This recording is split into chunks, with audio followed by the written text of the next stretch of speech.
Alam mo, kung mahal ka talaga niyan, pipiliin ka pa rin yan kahit sa sitwasyon na hindi ka nakapili-pili. Pipiliin ka pa rin yan araw-araw kahit minsan nakakabwisit ka na.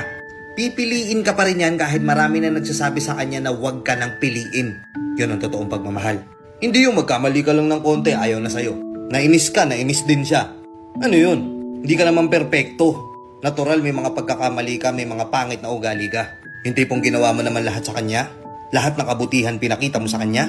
Tapos nakita niya yung isang maliit na pagkakamali mo. Isang maliit na flaws mo. Ayaw niya na agad sa'yo. Putya, di ka mahal niyan. Binitawan ka agad. Di ka mahal niyan.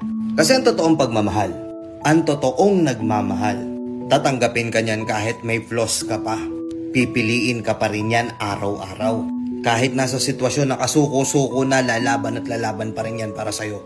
Pero kung maliit na bagay bumibitaw yan, lipat mo na yung pahina. Baka hindi para sa'yo yung topic dun sa pahina na yun. Nakuha mo?